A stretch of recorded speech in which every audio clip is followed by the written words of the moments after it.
Welcome to the stream, everybody.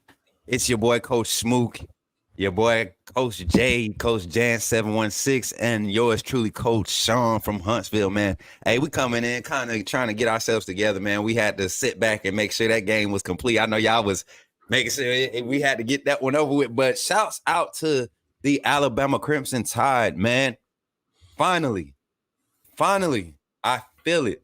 Coach Sean, Coach J, take it away, man. Initial reactions, just spill it, man, right now. Everybody, welcome to the chat, man. Appreciate y'all for showing up. Y'all coming here, run the likes up, run the shares up. Let's get the Bama fans in here. Let's get talking, man. Let's get talking about this Alabama victory. Coach J, take it away, brother. This was the first game where you needed your offense to win. You needed your offense to step up. The defense, let's be honest, the defense has kind of been carrying this offense for the majority of the season. And this was finally a game where your defense did not play that well of a football game tonight. And your offense was the one that was able to step up to the plate, capitalize on key drives. And for the most part, the defense was the one that kind of rallied in the second half. But that was all thanks because of your offense establishing key consistent drives. This was kind of one of those games where you look forward to the future and say, you know what, even though we didn't have a complete football game here, as far as offense and defense being, a complete scene for all four quarters, what you have to be happy with is the fact that, again, our offense was the one that won us this game. There's no doubt about this. The Milroe haters need to be exterminated. They need to be exterminated like rats. It is over. I don't want to hear any more Ty Simpson talk. None of that. I know we keep saying it every week, but it's done. It's exterminated, and I'm just overall glad that we finally were able to get the win. And man, great job of this offense. Man, shout out to Sergi Man 1 with the 199 super chat. Milroe starting to see the field. That's dangerous. Not only is he starting to see the field, and I know Coach Sean is probably going to be his statement. Milroe is using his legs. Coach Sean. Initial reaction. I knew it. I know it. You didn't text me one time during the game, but I know that's what if I could hear you shouting right now, take it away, Coach Sean. Stole my thunder. You think like I do. Always been like that. Yeah, that's exactly what I was about to say, man. I on our last show, that was my concern. The 3 and outs. When were we going to use Milroe's legs? Use this kid. Use him in a similar fashion that LSU used Daniels. I knew this Jaden Daniels kid was a baller. That's why I said Jackson Dart don't scare me at all. This kid did. This kid kept me up at night. And you see why. We play man, he keep the ball and run with it. We play zone, he finds the holes in the zone. Jackson Dart never did that to us the whole game. This kid, he kept me up, man. He kept me up. And that was my concern. Where are they going to use Jalen Milroe's legs? Let Jalen play like Jalen. Don't try to turn him into Peyton Manning. Let him play like he played so we can score some points. I was very proud of the offense. And I'm going to say this, man. Let me say this before we go any farther.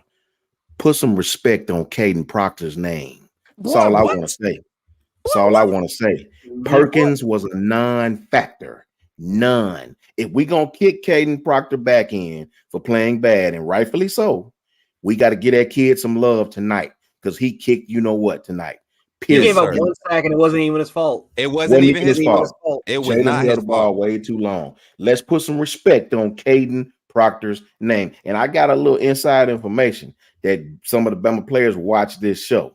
You know what I mean? I was told that by 2 dudes on their staff.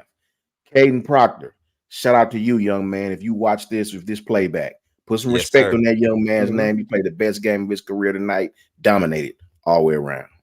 Hey, not only Caden Proctor, I'm going to get to another person that we got to get ready to start acknowledging his growth. But Aaron Godwin, we appreciate you for the $2 super chat, man. Roll Tide 4 and Tommy, did they, you know what, tonight? Roll freaking Tide. You already know, brother. Hey, shout out to Next King for the 199 super chat. I finally feel confident that Milroe feels confident.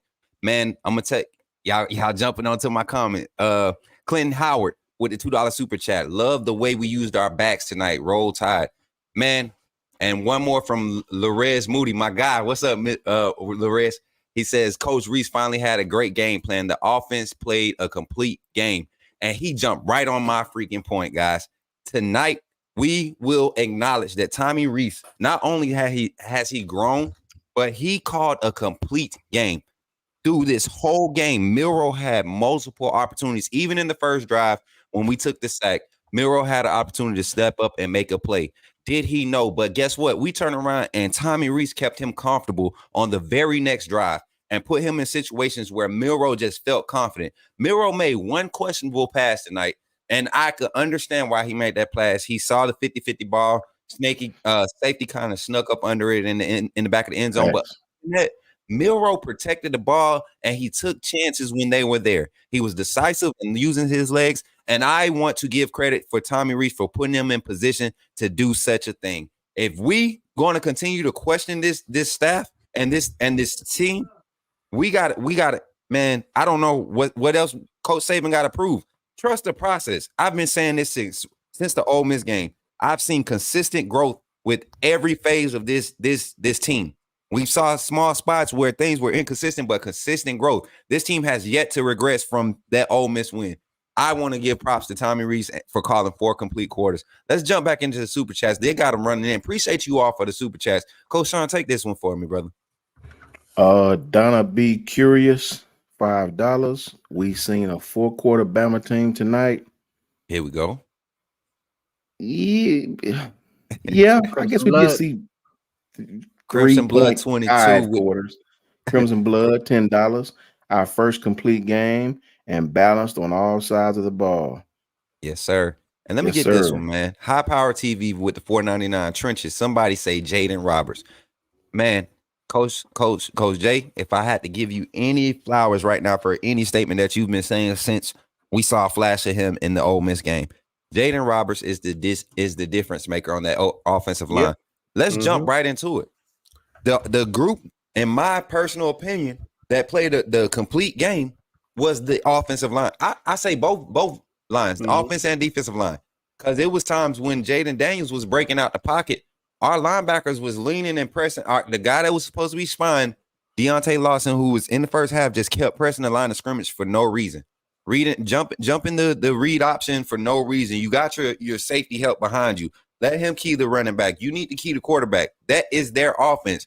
Jaden Daniels getting active when he sees man. That is their offense. So talk about that offensive line and how great their performance was tonight, Jets. In my opinion, that was great. What was your assessment on this offensive line? They did exactly what I thought they were going to do. This was an LSU defensive line that was depleted. They were missing Mason. I think Mason Smith was out this game. I know Mekhi Wingo was definitely out, their best interior defensive lineman. So they had Jordan Jefferson, who was more of a backup guy. So we knew that this defensive line was going to get depleted, and we knew that that this Alabama offensive line, especially in the interior, has gotten better and better every single week. So this was the worst possible matchup that LSU could go against, I think, right now at this point of the season. And Alabama, again, they didn't do anything differently. They didn't try to, force Jalen Milroe to be something that he wasn't for the most part. We utilized the run game. We were dominant in between the tackles. We were dominant for the most part between the guard and center. Seth McLaughlin again had a few mishaps.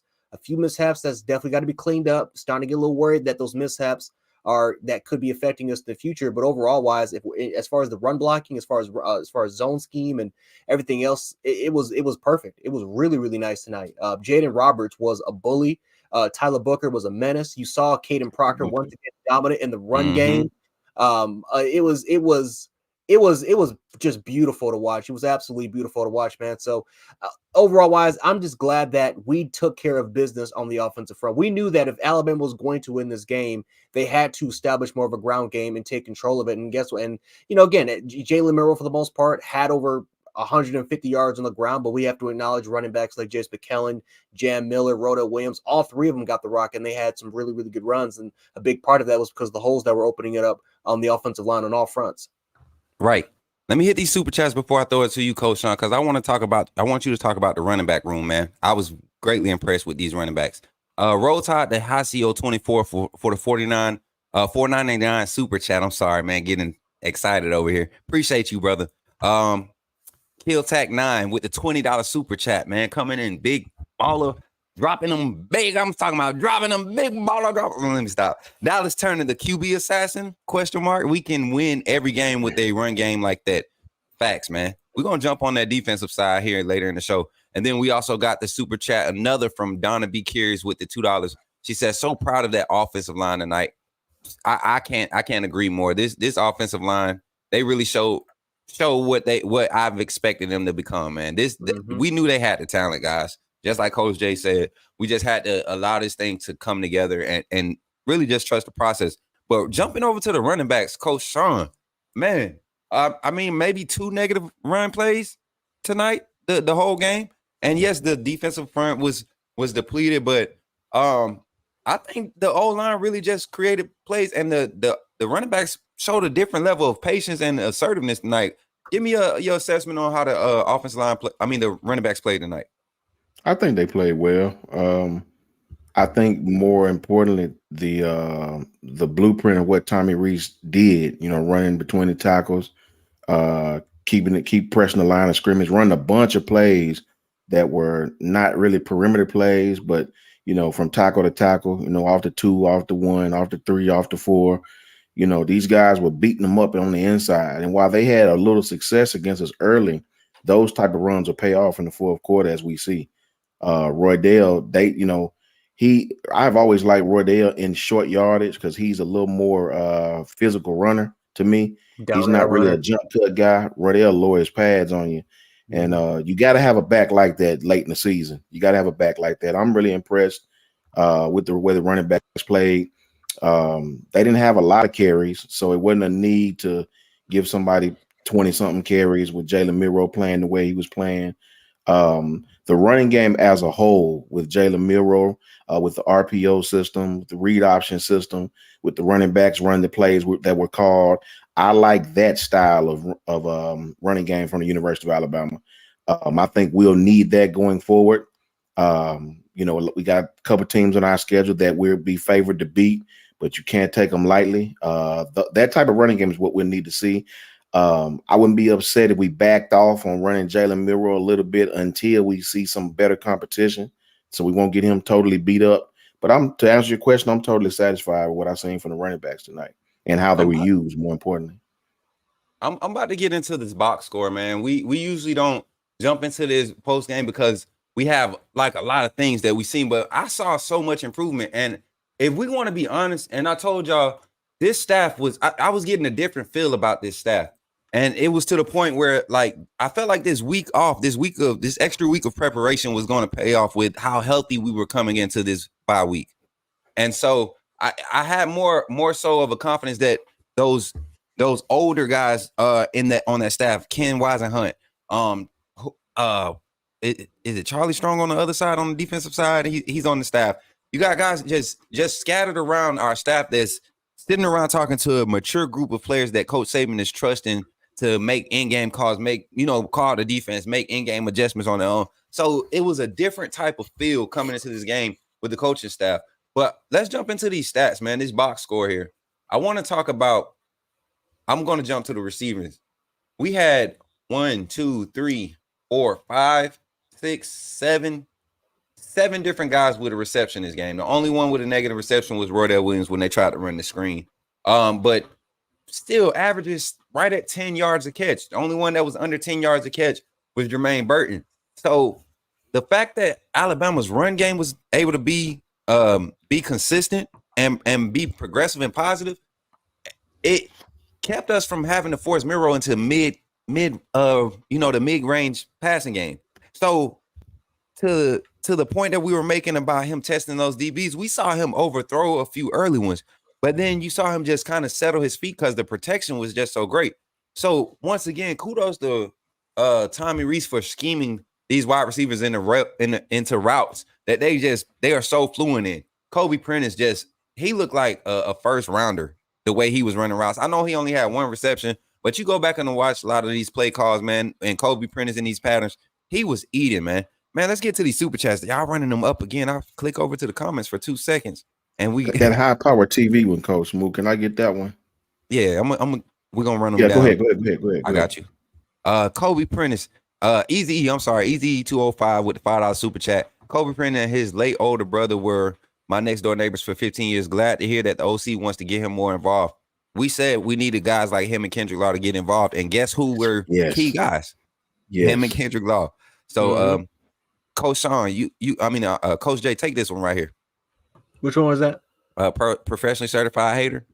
Okay, he says, see what happens when you allow Milroe to, let's see, run the RPO and read option. Best game from him. And Reese, best game from the offensive line. Wearing down LSU front. Roll Tide. Roll Tide, baby. All right, let me go to this one. Hit this one, Sean. High Power TV, thank you for the $4.99 super chat. It says I was really upset with the score before the half. That should not have happened, right?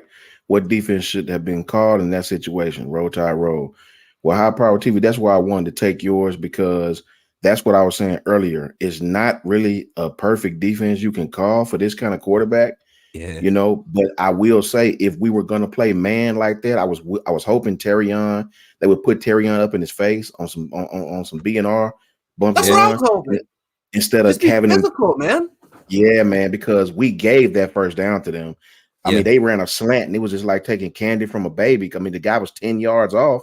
That was easy peasy lemon squeezy. So if we're going to play that type of defense, we definitely need to be up in their face like that. I challenge the receivers, be physical with them.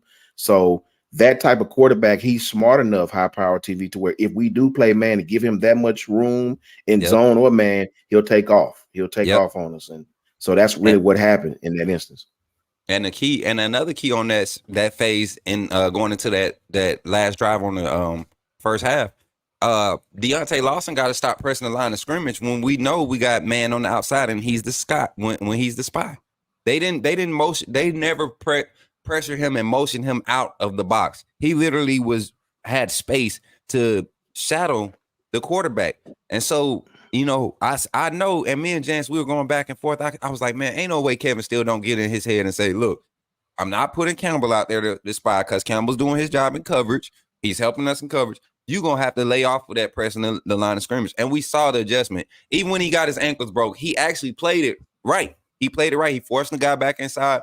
Jaden Daniels is a different type of athlete when he running out the pocket. So I want to say kudos to Kevin Steele and that staff, Robert Baller, getting those linebackers to play a lot more discipline in the second half. Shout out to Tay McClendon for the $5 super chat. College football better hope we don't make it into the playoffs. We win the national championship if we do. Facts.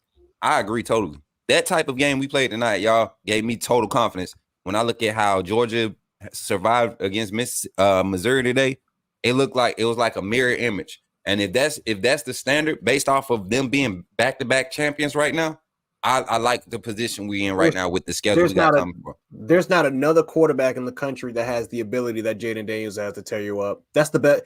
Probably out of all the quarterbacks we went up against in the Saban era, he's the most dangerous runner I think we've ever gone against in the Saban era. Probably, maybe ever. You know what other than Cam Newton? Ever. Other than Cam Newton. Since Cam Newton. Yeah, you know what made that guy so dangerous to me? That guy know exactly where this is what I was saying last week. He know it don't matter what coverage you play. He know exactly. You see how he was picking on Malachi when Malachi was. He knew exactly where to go with the ball. Malachi was playing outside shoulder leverage. He knew exactly where to go every time. Exactly, Smooth. That's what I was saying. That's what make that kid dangerous, man.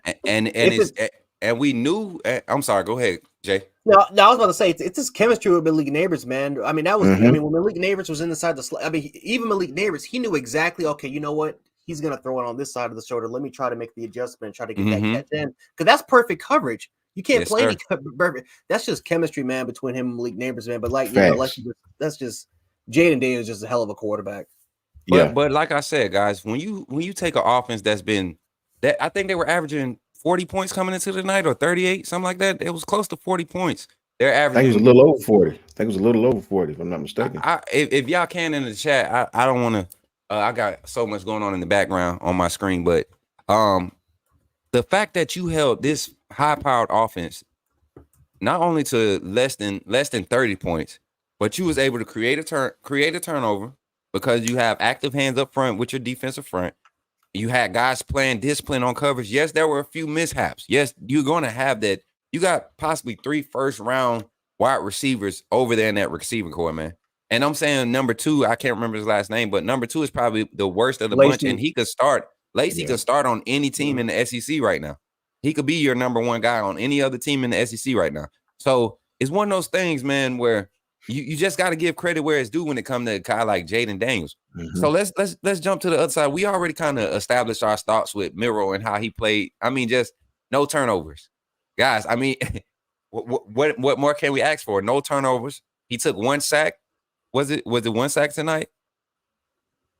I think it was like either 1 or 2. No, it was a couple sacks. Yeah. A couple sacks. Let me see. Hold on. I think Milroe. Yeah, it was one 2. sack. It was 2 because the one was to the Perkins. That's because he held the ball too long, and then the other one was because for the most part they just sent like a little nick. Yeah. I see. And then Jalen scrambled to the left, held on. Then he got sacked. It counted as a sack there. Oh yeah, when he was pressing the line of scrimmage, it looked like he was trying to take off. Yeah, he was being. Before you switch gears, Coach, let me say this one last thing. I was so ecstatic to see them get Kendrick Law and Isaiah Bond the ball behind the line of scrimmage, in sweeps, in any type of short passing, anything where we can get the ball into those guys' hands quick. Yeah, I was ecstatic about that, man. Them two dudes are great athletes. You got to get those guys the ball like that, along with Kobe Prentice too. I'd like to see Kobe take a couple of those as well. Right. Professionally certified hater with the $2 super chat. Shout out to Reese for discovering what a slant is. Not only discovering what a slant is, but also putting Milroe in position to identify the coverages. The first half, I know they had to go and sit Milroe down and say, hey, no more 15 pluses when we got too high. I don't care if they shift down into a robber technique. No more 15 plus passes on too high. We're not going to call any. As a matter of fact, you saw them stop calling patterns for him to even look when they had too high. Every too high pass play, you saw a check to the sideline. And I guarantee you that was the simple key that kept Milroe from making those mistakes because they weren't going to give up nothing deep. And so the two deep shots that we did hit, they were decisive and they were because you saw one high. So shout out to Reese for just establishing that communication. And I'm telling you guys, a young mind like Reese, we've always been saying get Reese on the sideline, this, that, and the third. But you got to let that guy when you're taming that type of creative mind that he has, you want him to see the full picture when he's developing. And I think it's paying off right now. We're seeing the development. We're seeing the team starting to be more confident. We're seeing Milroe get more confident, and it's becoming a great thing right now. Shout out to James Mamina with the 1999 super chat. Roll Tide, man. Tommy called a great game. I couldn't agree more. So we talked about the offense. Great game by the offense. Like you said, Coach Jay, I can't agree more. I know I was giving you crap in the back. Did we hit Drew Dunlap? Let me see. Is this the 499? I'm sorry. Let me see. Can I get to it? Start. Here we go. I had to refresh. I'm sorry. Drew Dunlap with the 499. Kool-Aid is lockdown. I haven't seen a ball caught on him in 2 games. I mean, this game he played solid. I will say that Kool-Aid played solid. Him and Arnold played solid. I think they made the decision to start bumping up. Honestly, I felt like there was like T-Rob kind of took that upon himself to just let Kevin Steele know, hey, my guys got to play bump and run. These wide receivers cannot get free releases. And when they did that, when they walked up, it was a different game. Drew, go ahead. Did we get Trouble Man too? You can get. That's what I was about to say. I had clicked the wrong one. Go ahead, Coach Jay. Okay, he said, do you think it would have been better to have a safety play spy on Daniels and have an extra deep defensive back in the game, or do y'all have the realest? Oh, thank you. You have the realest show on the net. Roll Tide Roll.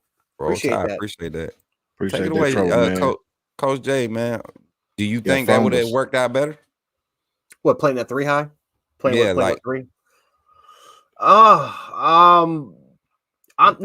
You know what? To be frank, I do think that for the most part, I think Lawson again. He did a really good job making adjustments because again he went too deep in the first half to now he started to come up, play 5-6 yards instead of backing up 10-11 yards. Yeah. Like we were going at it in the Discord, which by the way, join Coach Book's Discord, Coach Discord chat. I'm telling you, man, we're going crazy during that LSU Alabama chat. But no, I mean, for the most part, I think it was just a lack of discipline in the first half. And then we started to make adjustments to it. We started to play a lot more contained. I think our defensive line started to play a lot more better gap containment because instead of them kind of pushing up and collapsing the pocket, they decided to kind of say, you know what, we're going to hold our ground. We're going to try to control it and see. And if Jaden Daniels decides to go, we'll try to throw him off and we'll try to contain him and try to slice him on one particular area. But I think that was just on our linebackers, man. Our linebackers did not have a good game in that first half. All 3 of them, they did not have a good game in that first half. So like I said, we could have we could have potentially did it. Maybe get into a dime set, maybe do that. But I think for the most part, it was just a lack of discipline. Right. Let me run through these super chats, guys. We got a lot. I did not see all of these scrolled up a little bit. Eric Fun Thomas, dub. appreciate you for the $5 super chat, man. And then we got Next King 199 with this super chat. Where is Ja'Cory Brooks? A weird no-show. How did he heard. get hurt? I didn't see it on the because I rewind when they said it was on the special teams play. I'm trying to see, like, I didn't see it. So I don't know if something was happening before the game or what. I don't know. I didn't see it. So it was kind of weird not seeing him in this game. That's what I will say, especially when we got down in the red zone. We have been seeing him get those opportunities in certain sets. So appreciate that super chat though. Next King. Christian. Did you get Fun Dubs and Dave Fry? I'm scrolling down them now. Okay. All right. Yeah. I love having Terry at slot. Kool-Aid and Amos outside and downs, and Malachi safety. Great adjustment. You know what? And Coach Sean, let's jump to the defensive side with that comment. The fact that we named that lineup with Malachi and Key, and I think Coach Day, you was in on it too. The fact that we named that lineup, and you saw like the difference in coverage soon as Key went down. Not saying it was bad, but when Story was in there, he almost made a play. That last touchdown they got, he got his hand in there. Secure the tackle, but at the same time, the fact that you haven't been getting game reps and you felt confident enough in the defensive play call to make that type of adjustment or make that type of gamble, that gave me confidence in Story. But when Malachi Moore and Caleb Downs was over top, my God, did you see the difference in how confident we were playing one high? Malachi was in his coverage. It was like Caleb had over the top help. Coach Sean, talk about it, man. I mean, I know we got more super chats to get to, but this was a great adjustment, man. Talk about it. It was a great adjustment. I mean, we had talked about that previously. I mean, I didn't really see any other defense that I rather saw against how they were playing. On the one touchdown we gave up right before the half, that honestly was Deontay Lawson. When he bumped to the outside, he's supposed to take the inside man, and he was with him, but for some reason he turned around and just stopped running with him. I don't know if he thought he had help or if he thought, I don't know, but he just completely stopped running with him. If you look at him when the guy scored, Deontay Lawson sort of beat himself up about it. If you see, he was kind of, Yeah. But I love the adjustment because that's what I would want to see from the giddy up. We knew those receivers were going to get opportunities. And personally, I think that's the most versatile lineup we have for that team. Yeah. And like we said, you got to, in games like this, you kind of want to get your cover guys, your best cover set out there without taking away from the personnel inside. You want to be able to leave 5 in the box, so and handle the run because that's what they did on the defensive side. Timothy Pass with the $4.99 super chat. Is it safe to say SEC championship, here we come? The team that can beat Georgia and always give them problems. I don't want to speak on that yet. I just want us to continue to be consistent in how we played tonight. Like, again, the first drive was probably the most shakiest of the game. And like I said, man, we knew this offense was going to score, but the first drive was probably the shakiest offensively that throughout the whole game. Even when they scored the other 21 points, the first drive was the one that I was kind of worried. But then I saw, like you said, Coach Jay, how undisciplined Lawson was, getting caught up in the wash up, in the wash when he didn't need to be. Kind of remembers of number 10 from last year. That's what killed us. Getting into plays getting into stuff you didn't need to be in. You weren't even designed to be there. So yeah, definitely don't want to look too far ahead. But if we can continue to play like this, that continues to build my hopes. JG with the $10 super chat. We hit trouble, man. F Fun Dubs with the $2 super chat. Roll Tide. Dave Fry said $4.99 with the $4.99 super chat. Roll Tide. Great show, guys. Jay the Goat is in the building. What's up, brother? Coach Sean, you take this one, man. This your boy. He up from y'all area, man. He up from your area. It said Jay the Goat, $2 super chat, said 92 winning saying, yeah, Justin and Bogies have gotten better each game, man. At first he was sort of soft against the run. I understand the guy was out all last year with a severe possible career changing injury. Justin Eboigbe, I'm not sure how to pronounce his last name. Eboigbe. Eboigbe. Yeah. Justin Eboigbe, man, is playing awesome. Awesome against the run. Yeah, he is. Very physical against the pass. Dominating his box. He's elevated his draft stock. I can tell you that. I can promise you his film. He's got some very, very good film. So you are 100% correct, Jay the GOAT. And it's all, I want to give credit to that Alabama that staff, that athletic, that medical staff. They guys, the training staff. We've had questions about some of these guys and how they've been recovering from injuries, but I'm saying guys like Jace Roydell, who came in with this staff when they were recruited, this staff was just coming in. They're sustaining and progressing post injury, and you got a guy like Justin Eboigbe, who, like you said, that nerve damage. Coming into the season, his grip power was only measuring at like 89%. And that week, I want to say the Arkansas week was when he came in and he just looked like he made that play where he just threw his body into the play, and he did the interview post game, and he was like, that's the first week he's felt 100%.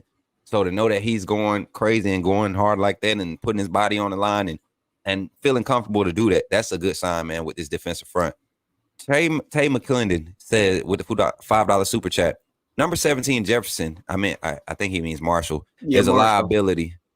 We got to give those reps to 30. I semi agree, but at the same time, he made a lot of key plays by forcing some things back inside when he was in the game, and he didn't get a lot of reps. Honestly, I think the first scramble when Daniel scrambled to his side, that's not his game, and he shouldn't have been in that position. So but we did see Campbell get the majority of those reps going late into the game, which was definitely a great adjustment. Which is more kudos to Kevin Steele. He had me wondering that first half though, Coach Day. We was like, what's up? Where's the spy? And then what the hell is going on? And then I started watching it, and I'm like, why is Lawson's not blitzing? He's not like taking off like he's blitzing. They not stunting in front of him. Our guys was winning up front. It was like he just kept leaning into the center for no reason. Or on the read option, it's like he was jumping the give. Like Jaden Daniels in the scouting report, we know Jaden Daniels' legs was the driving force for this offense. Right. So it was definitely a discipline thing with Lawson, but we did see the adjustments, which was great, man. So let's jump back on this. Let's jump back on this defensive line. We talked about Justin Eboigbe. Who else stood out to you tonight, Coach Jay? Damian Payne. when he was in there, man, especially in pass rushing sets, he was a monster. He was unblockable, man. There was a couple times, man, where he got in the backfield. He was extremely disruptive, and it forced Jaden Daniels to scramble. And again, Jaden Daniels made big plays with his legs, but man, Damian Payne for the most part was as a rotational guy. I thought he was pretty disruptive. I thought that Jaheim Otis, especially in pass rushing sets, I thought he had a pretty solid game as well. But no, I think Damian Payne, for this was kind of the first meaningful game that I think I've seen from him where he was just flashing on my screen. And that's good news, because that's a 5-star. That's a former 5-star guy that a lot of people have been wondering, like, when is he going to potentially show up? So that's good to see that, in the future, that's going to be a guy that we can rely upon. But I was impressed, because again, we can dog LSU's defense and how how they're overrated and all that stuff like that. That offensive line is getting better and better and better almost every single week. So to see a guy like Damian Payne going against their center who's a project, I think day 2 pick, that's really, really good to see what he was able to do against him tonight. Facts, man.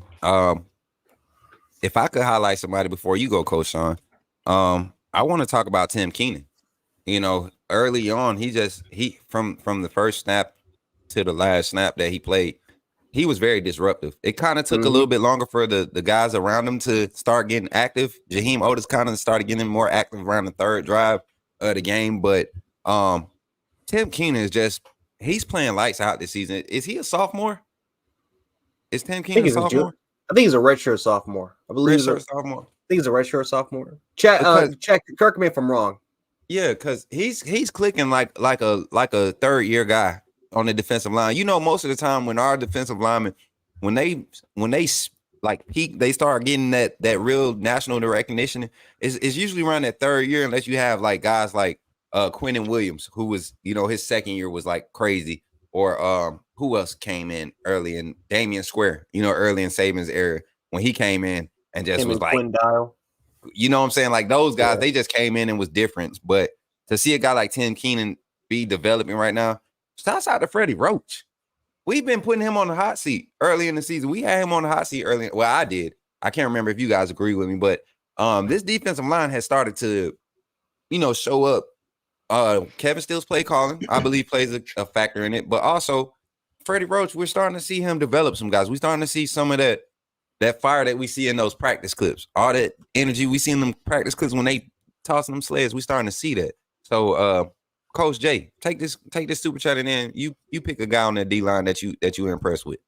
All right, so Crimson Blood says Tim Keenan has a motor, all heart, never takes off a playoff. Oh, absolutely, man. And he plays like it. Like he plays like he's fighting for reps, like he's fighting for attention, man. And that's something that we've been preaching all year round, man, is players that can step up to the plate. Like, back in the days, you had dudes where if you took a play off, you were gone immediately. You were getting replaced the next play, man. So the fact that Tim Keenan, has that motor and you can tell that he has been one of the biggest difference makers on that defensive line, not just from a run defense standpoint, but from a pass rushing standpoint. He has been key, especially playing at that one tech. It's been very pivotal for this team. So, man, I love Tim Keenan. I love him, man. And again, when you really take a look at him, he doesn't look like he has the body type of a impactful type player, man. You just think that, okay, this is going to be more of a rotational guy, but he has proven a lot of doubters wrong.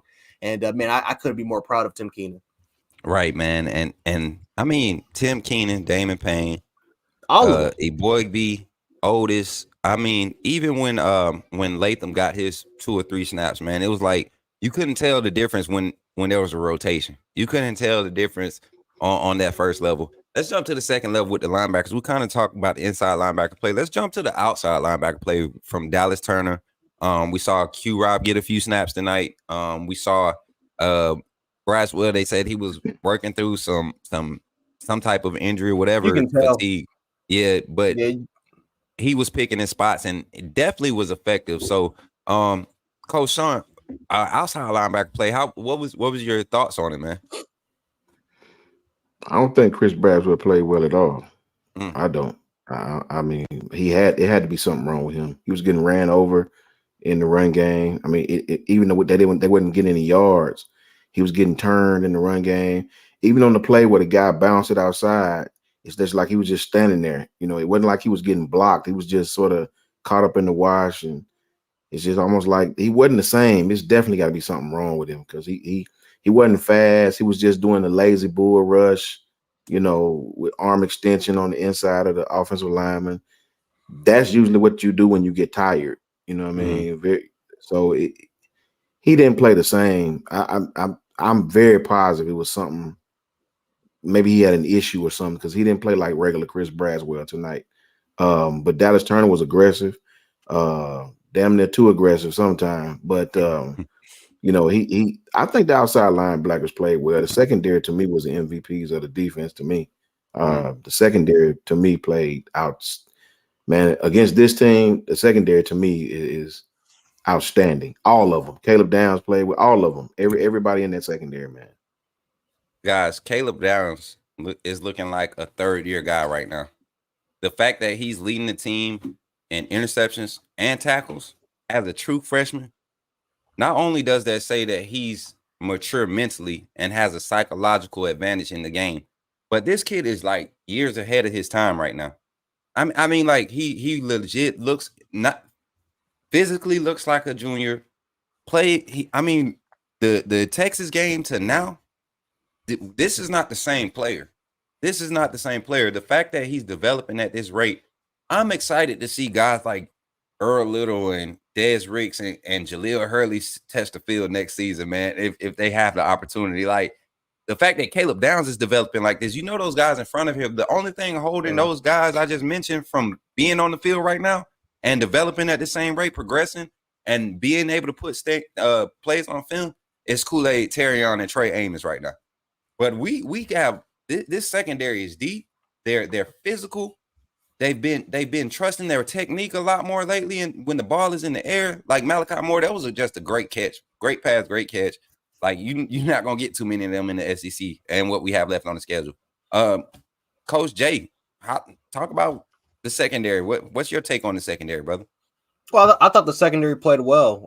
The secondary I thought did a really good job making adjustments because I thought in the first half, there were some times where when it came to kind of passing over, as far as responsibility, they had some sort of miscommunication, especially sometimes when they were in motion. There was the one Yeah, play where Terriano was kind of a little bit too slow, yeah. but I think that was supposed to just be it was just some sort of It should have been miscommunication passed that. off. It should have Yeah, it been a should have been bump. passed off. It was just some issues there, but they did get it cleaned up. They definitely got it cleaned up. And you talked about Caleb Downs, man, once again leading the team in tackles.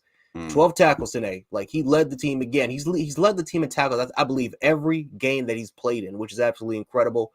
I think that for the most part, Jalen Key being gone was definitely missed. And again, Christian Story had to make some adjustments. He gambled and he tried to be aggressive, didn't try to be too conservative for his point. So you got to give him some credit for there. Did get beat a couple times.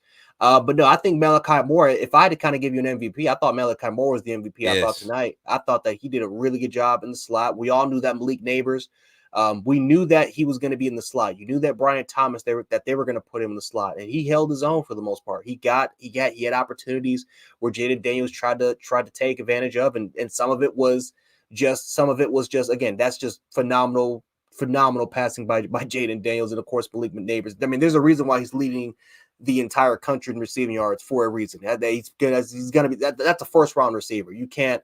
It is what it is against some of those great players. But I thought that Malachi Moore in both the run game and in the pass game, I thought he held up his own compared to what we've seen last year, where I knew that for the most part, Malik Neighbors were going to be on those particular matchups. You knew that it was going to be an instant when, if this was last year. But he has improved a lot, especially when it comes to his man coverage ability. That does not get credited enough.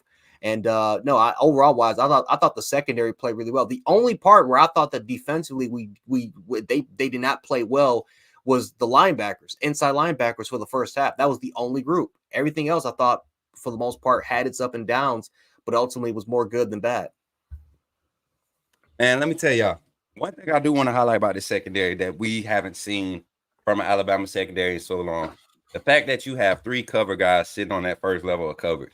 When we saw Trey Amos, Arnold, and Kool-Aid in there. Arnold at the star is probably our best option right now to even allow Malachi, because I feel like you could play Story as your dime safety. You could bring Story in as your dime safety because it's less responsibility when you have that 6 DB on the field with the safeties. You kind of let him stick to covering one side. You gamble with another side with your man. Look, you know how Alabama likes to run the mixed coverage. So, but overall, man, the adjustments I saw made by each player, not just the defensive play calling, but each player was just a thing of beauty. So, Coach Sean, I see you making looks, man. What you got? Before you go any farther, hold on, man. Hold on. Bro, I see the faces. He done set up in the screen. What's going on? I ain't no internet dude, man. This is my first gig. Let me talk. I love trolls. I enjoy them.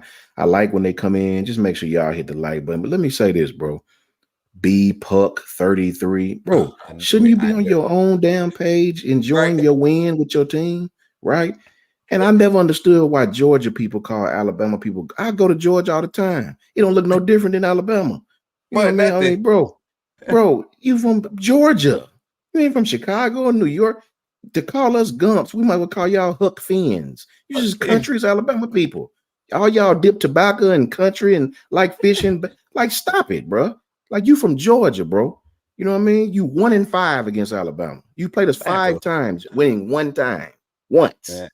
Please stop, bro. Be respectful, man. You know what I mean? Worry about that little win over Missouri. Now you get to finally go on the road and play a real football game against Tennessee, and now you got Ole Miss coming up. That's what you should be worried about, because you ain't looking too good, bro. You ain't looking too good. You know what I mean? So shout out to you. Shout out to you. Y'all had a great win today. Congratulations. Now you can play some real football and quit coming in here talking us to death. Roll Tide to you, though. Now, go ahead, Smoke.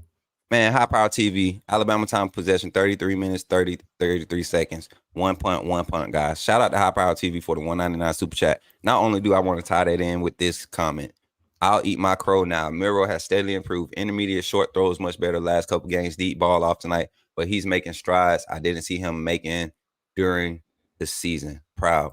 I appreciate you, Chad Anderson, for leading the charge and publicly acknowledging you know, we all have sinned and fallen short of the process. You know what I'm saying? That's what the good Bama Bible says. But it happens, man. But I just saw something different in the development of this team as a whole, man. We didn't see this team.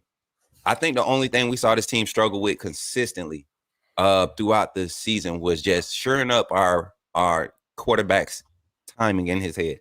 That was the only consistent problem. Every game, I mean, Tuesday, it was from Texas game up until now. It was literally him and his timing and his decision making. And we saw things improve, but him using his legs was the last thing on the list. And I think that was the last thing I said on the last show. I said, if his time, if his clock could be on point from the start of the game, and you rely on his legs and use his legs more, because there was times where he stepped up and scrambled. He could have took a pass downfield, but he just stuck with the run. He stayed with the safe play, using his legs, do what he does best. And the fact that they kept highlighting it, man, and he was able to implement that, that was the difference in the game. Coach, what do we talk about between the difference between Milroe and Jaden Daniels over the previous weeks? Jaden Daniels is that first read, it's gone. He's gone. He's taken off. He sees a lane, taking off. What did Milroe do tonight? First read gone, took off. And guess what drive? It wasn't the third drive into the game. It was literally the second drive. Yep. He didn't waste any more chances when that D-line, because the O-line was just giving them so much time. And when guys were getting beat, they were flushing them out, making the pocket wider and providing lanes. And he was taking them. That was the difference in the game, man. So and there were passes he could have took. Like there were receivers he could have took. Night Black on the underneath routes to get the checkdowns. But Milroe said, you know what? My first read's gone. Let me get to 12, 15 yards because they can't handle me anyway. I'm getting and I think that bye week helped him because he looked faster, had more acceleration, more of a burst on him, and he had more confidence in his running ability the more he went on. So I mean, like I said, I respect that. Like I said, we had some targets that were still open that he could have hit, but I respect the fact that he said, you know what, I gotta trust what I'm seeing down the field.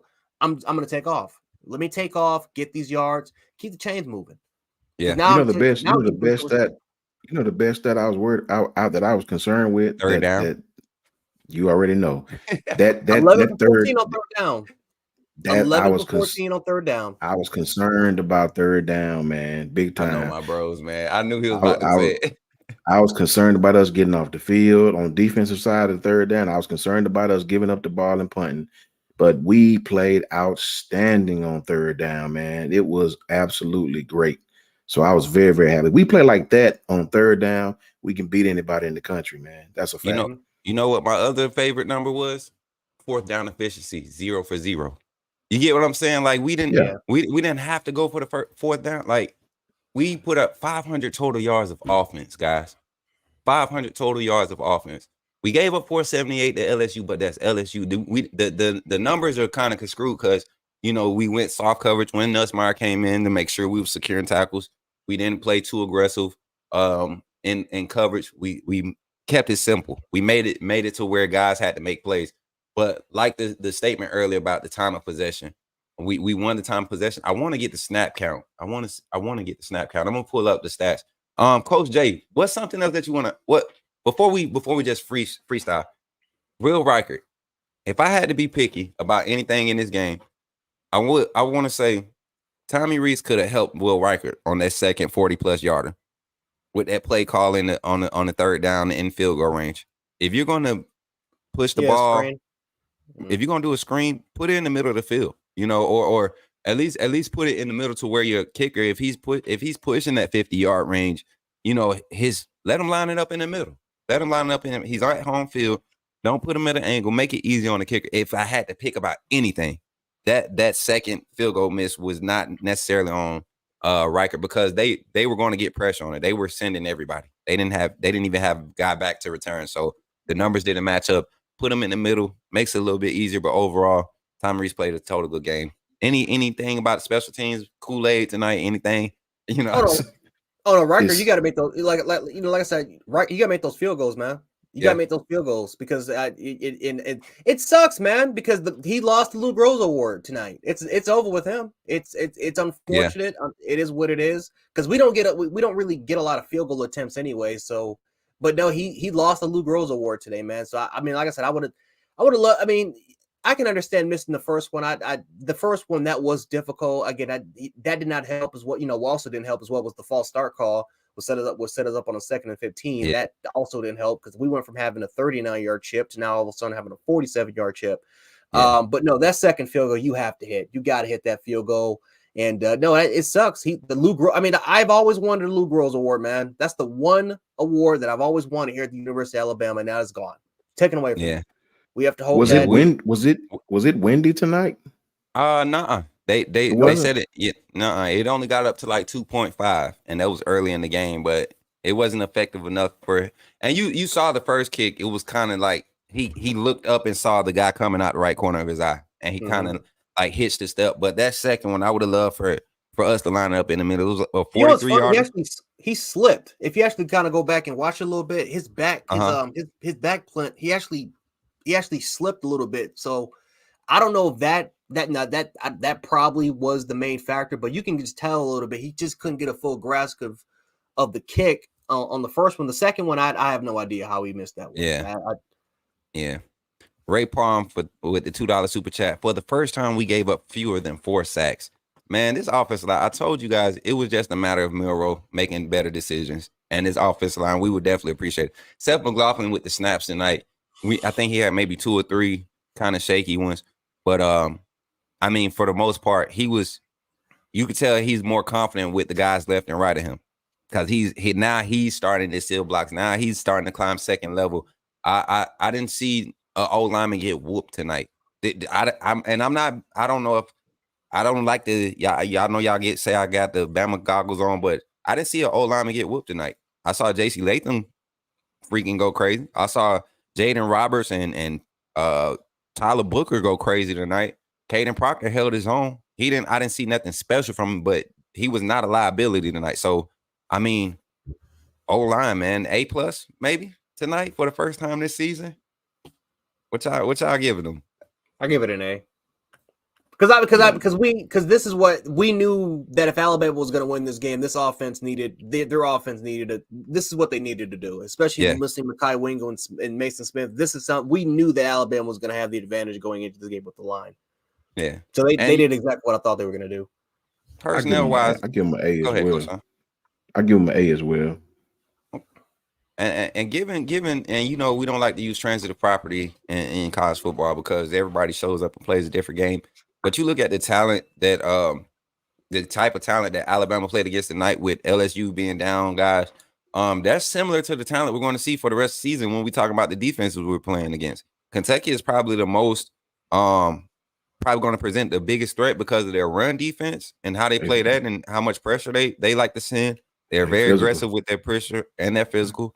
But athletically, they don't match up. That caliber of defense is probably what we're going to see. Maybe a different style, but LSU is probably the toughest defense that we'll see the rest of the season. Even going into Auburn, we know it gets kind of creepy in Auburn every time we go to Jordan Hare. That's what's going to keep them in the game. A bad game from Milroe and a slow start from the offense is going to keep them in the game, but their defense is not going to be like doing anything special to disrupt our old line. You know, you get what I'm saying? I don't know if y'all agree with that, but kind of just peeking forward. I just don't see another defense that's going to really present a challenge with how this offensive line is playing. What's your thoughts on that statement? I agree. I completely agree. I actually would take it on the other side. I don't think that there's another offense that Alabama will face this entire year that is going to present the challenges that obviously the LSU presented tonight. You will never see a quarterback like Jaden Daniels go against that. I mean, that just breaks away, because we played really good coverage on the back end, and then all of a sudden Jaden Daniels sees an open lane and he's gone. Like, it just negates it. It just like a 25, 30-yard run, and it just negates the perfect defense that we were playing against. You're not going against that if you get to Carson Beck's not doing that. JJ McCarthy is not doing that. Michael Penix Jr., if Washington makes it to the playoffs, isn't doing that. There's no other quarterback or other dynamic offenses that has the type of playmakers that LSU was able to present today, especially with the offensive line. So no, it's just, it's on both sides. It's on both sides. Like, this game was very freaking important for us to win. Very important, because this was literally the best offense in college football and one of the more talented football teams at least in my opinion, top 10 teams you're going to be facing all season long. For me, it's we shouldn't face any more defenses that would give us major problems. We shouldn't face any more or offenses that give us major problems. But just as long as we keep progression, like Coach Mook said earlier, as long as we don't slip back in the twilight zone, as long as we continue to play the ball that we played tonight, I think we'll be just fine for the rest of the season. I beating LSU, beating Tennessee, as long as we stay level-headed, play our game. Ohio State has a great defense. I won't take nothing from those guys. They have a very good defense, actually. I'm not impressed with their offense, though. No. It's not another offense in the country that I'm impressed with like LSU's. I mean, I said that on our last show. Those guys have the potential to really hurt any team left. You know what I mean? It's just their defense. Their defense just it doesn't do them no favors. I know they got a lot of injuries, but their defensive side of the ball doesn't do them any favors, man. And so, yeah, I think as long as we play the ball, the type of brand of ball we played tonight, we'll be just fine. As long as we don't slip back, you know how it is, take 3 steps forward and 2 steps backwards. Right. As long as we play the same brand of ball, we'll be fine. Oh, yeah. 14-point wins on 3 ranked opponents, conference opponents this season after tonight's win. Everybody's complaint was we can't score enough. We held Ole Miss, the second highest scoring offense. I mean, the third highest scoring offense in the SEC to 10 points when we beat them by 14. Turn around and we show up against Tennessee. They were ranked number 17 when we saw. Held them to 20. They were averaging just over 29 a game. Held them to 20 points, beat them by 14. Then turn around tonight against Jaden Daniels and the number 1 offense statistically in the nation and hold them to 28 points. Yeah, 47 points per game. Yep, over 500 yards of total. Damn impressive.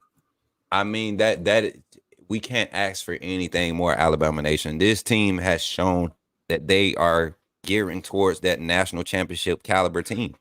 And I think the nation was scared of this. College football was scared of this. I made this tweet 3 weeks ago, I believe now. College football's biggest fear is that Alabama will figure it out. And when they do, all that hype is out the window. We saw Notre Dame lose today. We saw Georgia struggle with Missouri. Texas should have lost to Kansas State. Texas, yes. Should have lost to Kansas State tonight. And the thing is, the fact that they if they would have lost, the fact that we lost to Texas, that looks better. You only could beat us with your best. You can't say a Malik Murphy led Texas team can go in the playoffs and be the best, one of the 4 best teams. Texas without yours is not the same. Their defense is still decent, but they gave up big plays today, big plays, and it was because that the struggles we had early in the season, offense can't stay on the field, and we saw Sarkisian for the first time this season really frustrated. But just to open the chat up, man, guys, the fact and somebody just said it.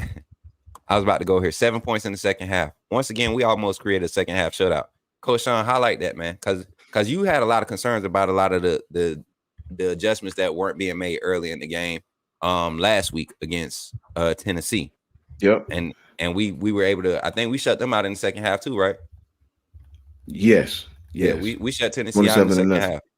Mm-hmm. Yeah, I had my like I said, my biggest concerns, if you want to take both sides of the ball, was our third down efficiency, the play calling on 3rd and long, and defensively on the flip side, could we get off the field against this team on 3rd down? I think because of how the offense played, it enabled us to play a certain way on the defensive side of the ball. Because with them being behind, I don't think they ever panicked with a quarterback like that. But it do make you change your game script if you get behind on the road, especially a place like Alabama. Yeah. So for me, once I saw us being efficient on 3rd down, I knew we were going to be in this game. I knew it. I was shocked at how many points we did score and the fashion that we did score. So yeah, I had major concerns about that. I still have a few. I want to make sure. I hope that we continue to play that way on 3rd down. When we use Jalen Milroe, I think he was one of the guys in the chat who sent a super chat earlier. When we use Jalen in this manner, we're a very dangerous team. We're a very dangerous team. That's his skill set, right? and I think when we use it that way, I think we're a more dangerous team. But let me say this before I pass it to Coach Jay. It is amazing to me, guys, and I want everybody in the chat to and I'm pretty sure all the true Bama fans already know this. It's amazing, kind of piggybacking on what Coach Mook said, how much, I don't know if the word is hate or concern or just a damn right fear that Alabama is good, boy.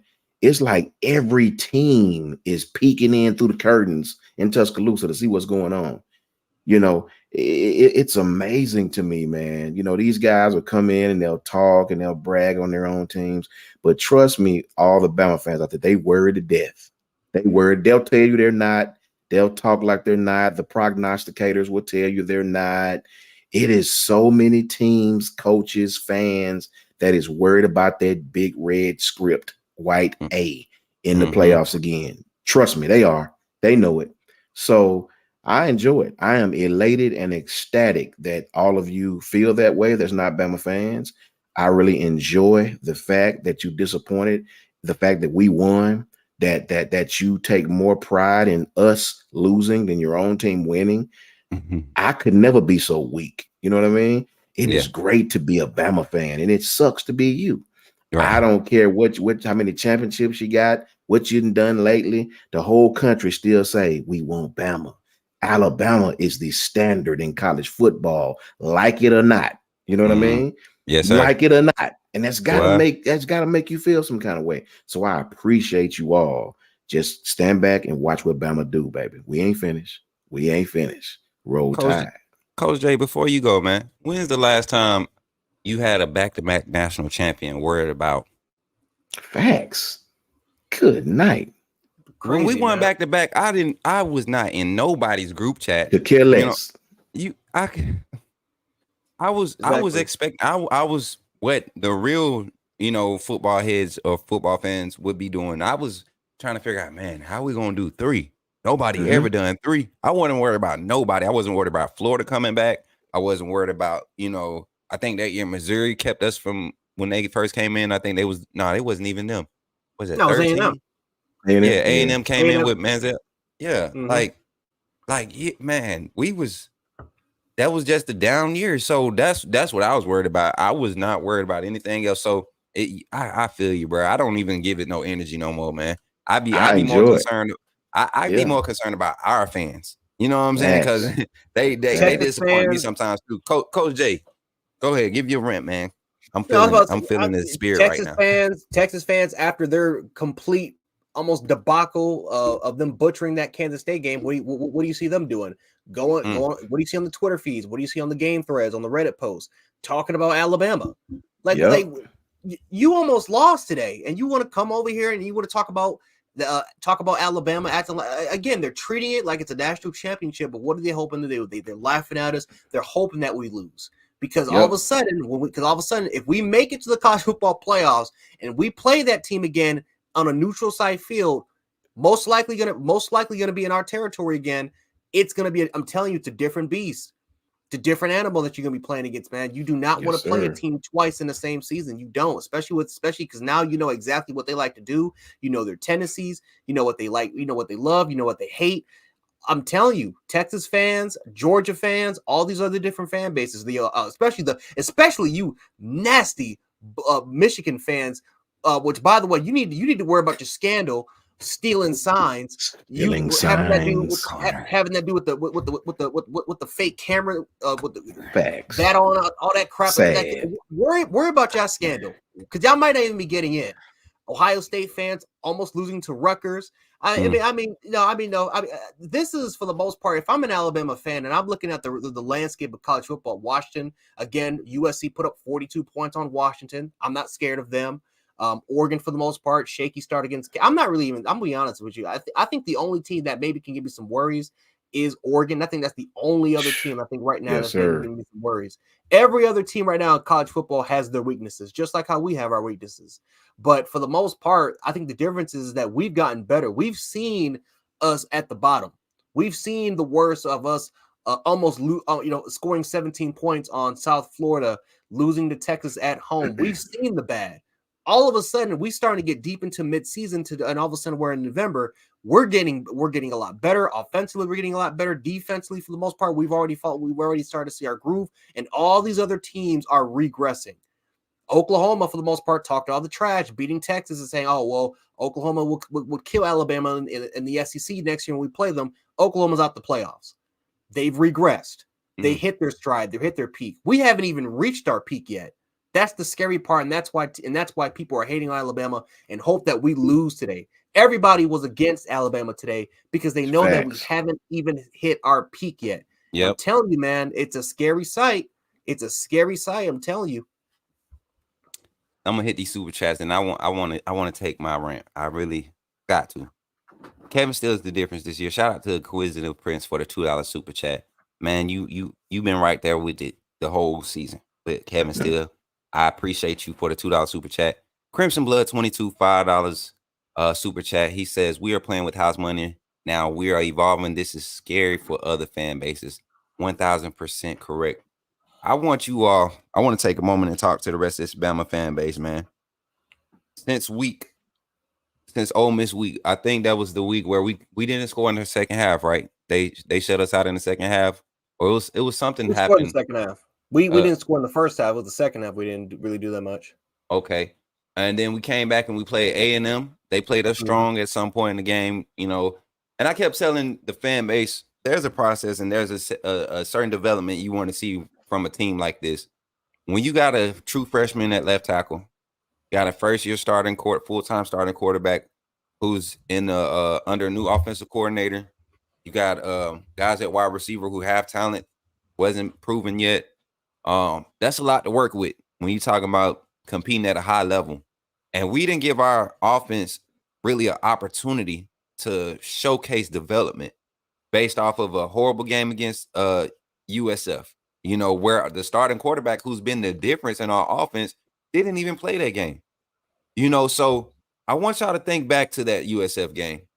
There were some things that was happening in that USF game with the defense that just gave me the confidence that we would have time to develop. And I have been echoing this for every week since that game.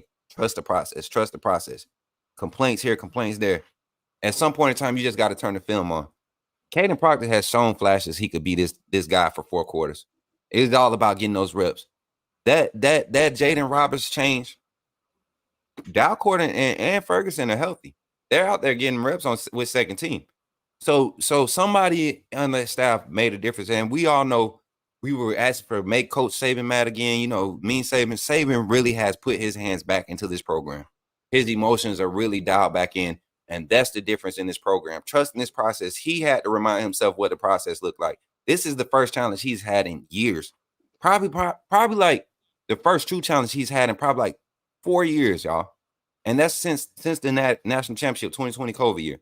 So continue to trust the process. For all you naysayers, cut it out, man. You just make yourself look bad now. You sound like Georgia fans. You sound like Tennessee fans. Stop it. There's no more questions about the quarterback situation. The offensive coordinator, none of that. The questions have been answered. This LSU game, 4 complete quarters, shaky things up and down. Opportunities were presented. We took advantage. That's all you can ask for from a national championship contending team. And that's what I'm gonna leave it at. Wait, Coach, hold up, because I forgot all about. I'm glad you said something about this, Coach. We had a show. I think whether either it was on Monday or Wednesday. Where's that LSU fan that bet $10,000? He's not here. He's not here. Like I said, nor did he show up when I tweeted him. So you all know. I'm gonna go back to the show. He's nowhere to be found. We want to get paid. At least super chat $100. We'll let you off with 100 because we know you ain't got 10K. You came in here talking crazy. Ain't no way. 10 V's. I want my 10 V's. I took that bet. I want my bet.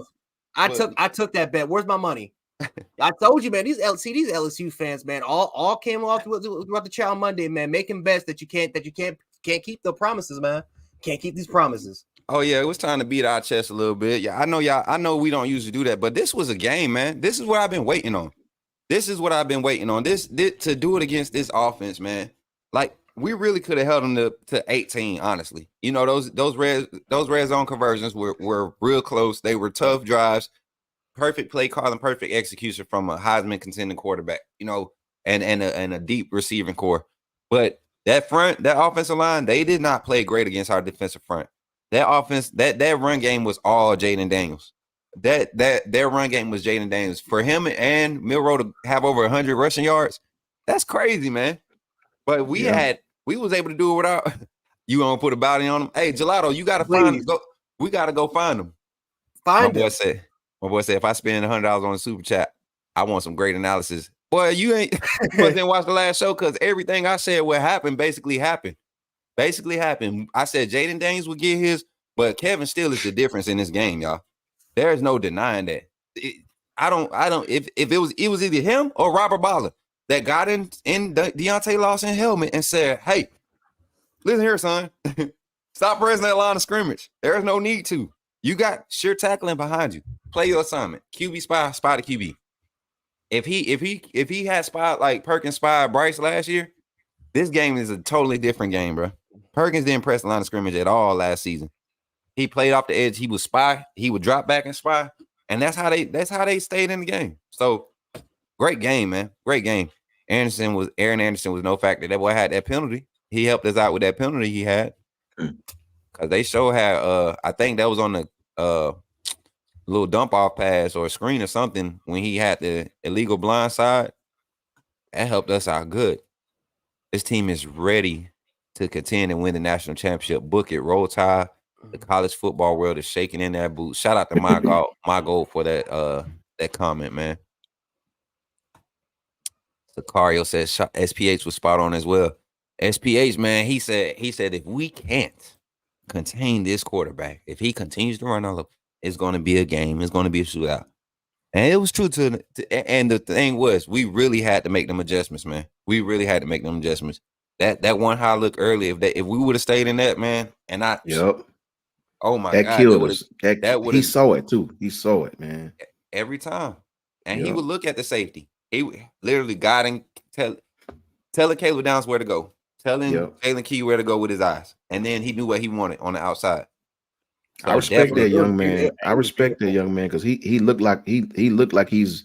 I mean, I know he's bigger, but he looked like he about 180 pounds, and that cat was taking some shots. Yeah. I know he's bigger than that, but that man, that young kid, hey man, he played, man. I respect him. Was it targeting? Negative. I don't think it was targeting, and I'm gonna explain to you why. Because Jaden Daniels was drifting back to the left when he got caught. All Dallas Turner did was wrap him up high. He even tilted his head to the side to keep from hitting him at the top of his helmet. He didn't leave his feet. He didn't launch. He just wrapped him up high. Jaden Daniels' momentum made both of them fall. He falls over. That's just the natural motion of a tackle. You can't help that. I don't know how else defensive linemen are supposed to push off another 285 plus pound human being off of them, fight that off of them, and fall into a quarterback and control their momentum any better. I can understand if it was a launch, if he grabbed his face mask, but I don't think it was I don't think it was targeting. What's y'all take on that? That roughing the passer? I didn't think it was targeting at all. I mean, the unnecessary roughness call. I mean, I guess that's just unfortunate. I mean, that's just now part of the rules where you can't fall on top of the quarterback. Right. You can't really drive the quarterback onto the ground. That's where I was going. Yeah. That's something that I hate that rule so much because again, you're going full speed, and I'm hitting somebody, and you expect me to try to control my body. Like I can't help it where it's going to land sometimes. I mean that's how players get hurt. Matter of fact, there was a couple players when the rule first got initiated, literally torn their, had meniscus tears, ACL tears, Achilles tendons were torn off, especially because you're playing on turf. Exactly, you're playing on turf. Like that's not like you're not that is I've always hated that, but that is a part of the rule. But as far as the targeting call was, he didn't launch. For the most part, he hit him up a little bit too high, but for the most part, didn't launch. I thought it was more of a clean hit. But the unnecessary roughness call, I mean, it's just a part of the rule, unfortunately, that you can't land on top of the quarterback. Yeah, right. we teach even in high school kids, we teach them if it's above the neck, don't even. I mean, if you can help it, hit him below the neck because they're gonna call that every time. I wish Dallas had I know Dallas, he hit him right as he was letting the ball go. And Dallas probably didn't even know if he, when you going fast, like you don't know. But I wish it was a way that he didn't drive him into the ground, because they definitely gonna call that. Oh yeah. So yeah, it kind of sucks as a rule, but if you can help not hitting him above the neck, I wish you would, right? Because that could have been a lot worse. You know what I mean? They didn't call targeting, right? No, No. they didn't. They Okay, called the good, roughing the good, passer. good. So, but my thing is also with that motion, man, like you were saying, Coach Jay, like they're taught if they're not getting to the quarterback to get his hands up. And the fact that he had the discipline to not hit him in the face and get that personal foul, like you gotta kind of that right there is kind of those ones where you just like you can't really help that. You can't penalize the player for physics. You get what I'm saying? Like that's just how the quarterback's falling back natural motion, trying to avoid the contact. He's trying to get a play on the ball and is able to adjust and wrap around up high. Like you said, the wrap around up high is what made it look so bad, because if he wraps him around the waist, it doesn't look as dangerous of a hit. They're both still going to fall. You get what I'm saying? The natural momentum of him, he's going to land on top of him. So it was just unfortunate, but yeah. And especially like when you play a contact sport like football, man, like sometimes you don't even think, like you just go off of instinct. You go off of instinct and reaction. Something like you're not supposed to just go through, think about 3, 4, 5 things when you're going at full speed of motion and with like milliseconds. You're not gonna do that. I don't know. Football players, man, especially like in this day and age, they got it rough, man, especially with some of the rules that are going against them. Yep. Hey, it wasn't targeting, my guy. It's okay. We appreciate your tears tonight, though. I really do. We appreciate your tears. Is that a Texas fan? Not, I don't know. It looked like still a LSU talk about fan. Quinn Ewers, man. Still talk about Quinn Ewers getting hurt on the Man. shoulder, and that should have been an unnecessary roughness call. This is my point right here, because if you look at the play, when he felt he was leaving his feet, Dallas Turner lands on his shoulder, his left shoulder, and his helmet and his right shoulder drives into, his helmet hits the ground. His right shoulder drives into Jaden Daniels' chin because he was trying to avoid landing on top of him. So it was just unfortunate, man. But that wasn't the difference in the game. The difference in the game was the tip pass that forced the interception, and we was able to convert off of that after driving and scoring on I want to say a 14-play drive, the previous drive. So the defense comes around and gives the ball right back to the offense, and we're able to convert on those extra opportunities. We only didn't convert on one drive. I think we only punted once this game.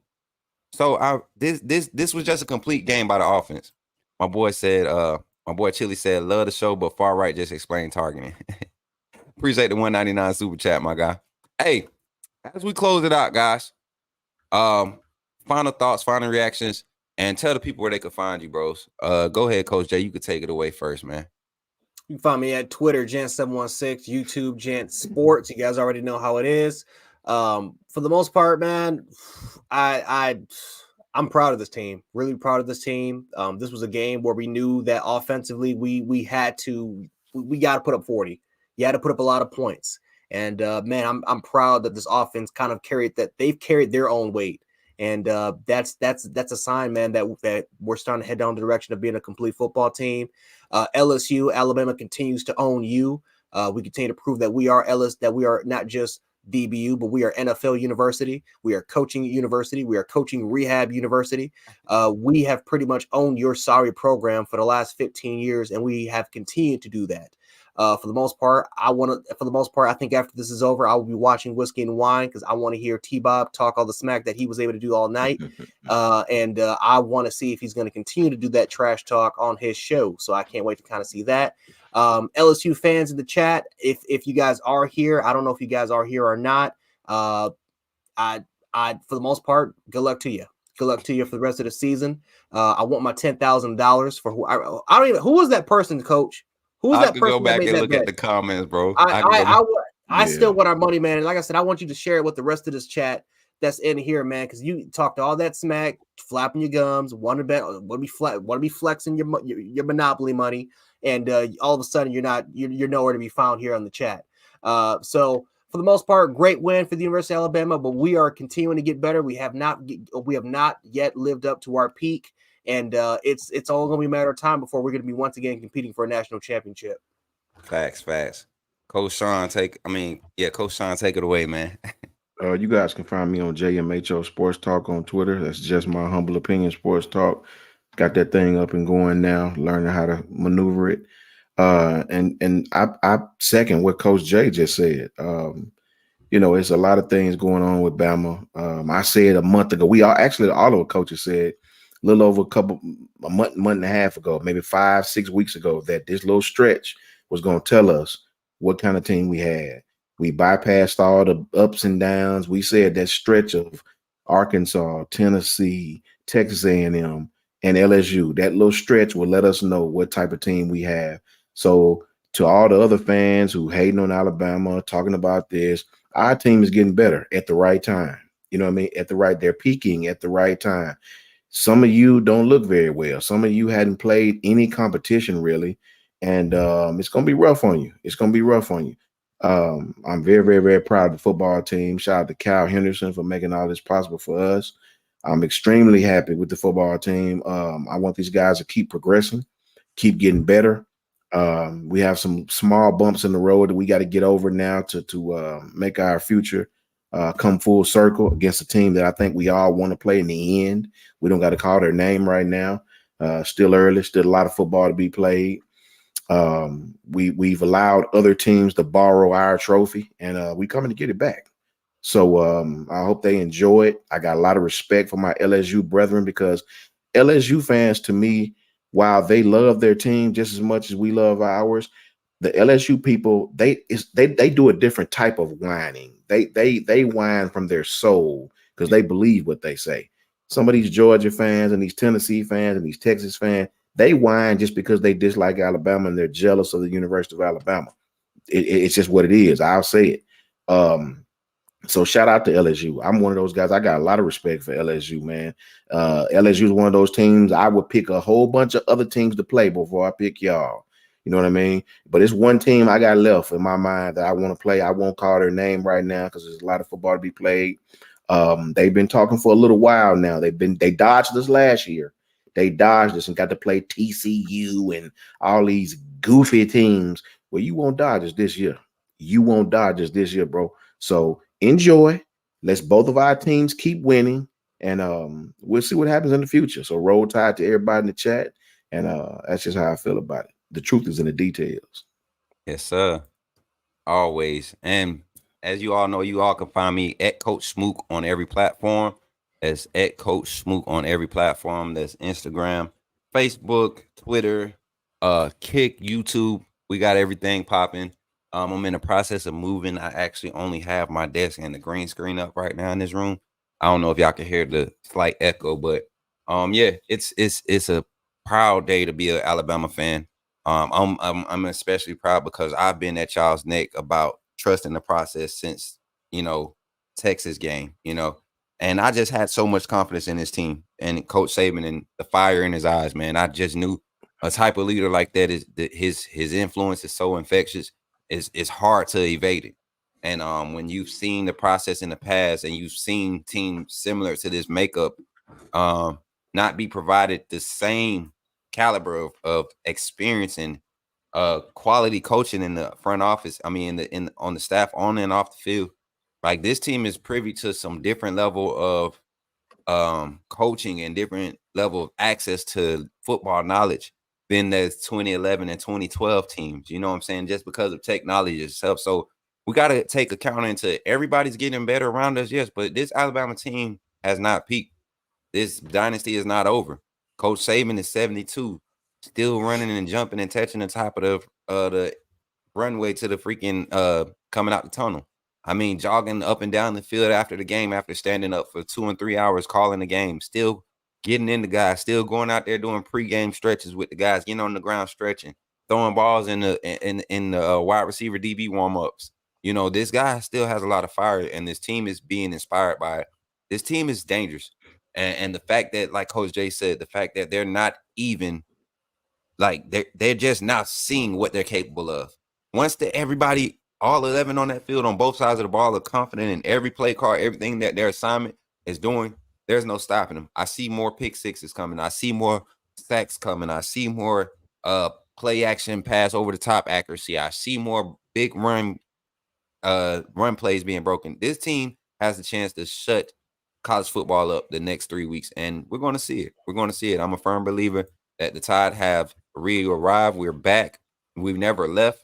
He was part of the process, and we just got to trust it. So with that being said, I don't have anything else.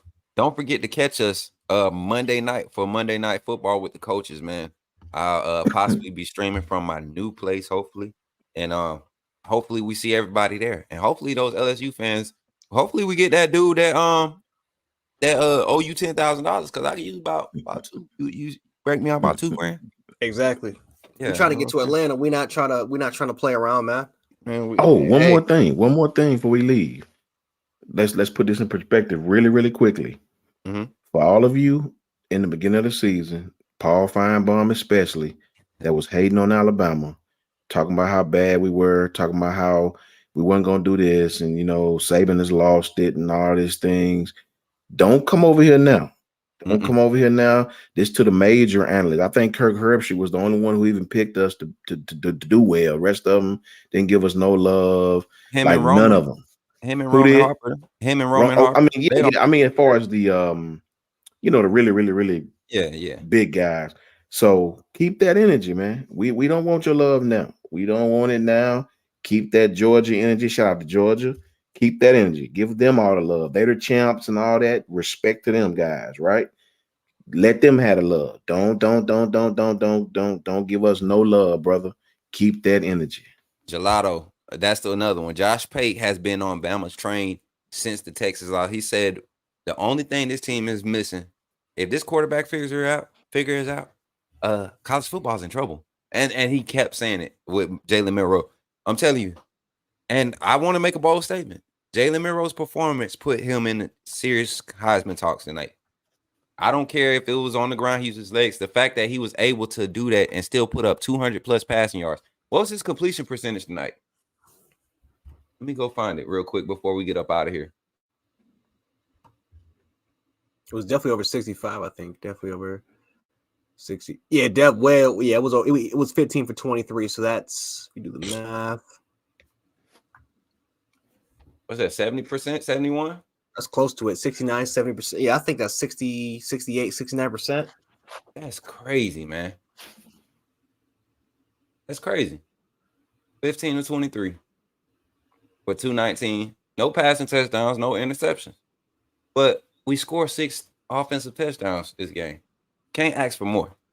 Can't ask for I mean, this team is it, y'all. I feel like if we continue to progress, don't settle here. Continue to progress. Nobody in the nation is going to be able to stop us. We're our own worst enemy. Kyle Henderson said it. Our guy Ty Hayes has said it on a lot of his podcasts. Alabama's worst enemy is Alabama. And with that being said, we're the coaches, Coach Smoot, Coach Jay, Coach Sean. We appreciate y'all for pulling up. Roll Tide, everybody. Roll Tide. Roll Tide. Oh, now we got to go to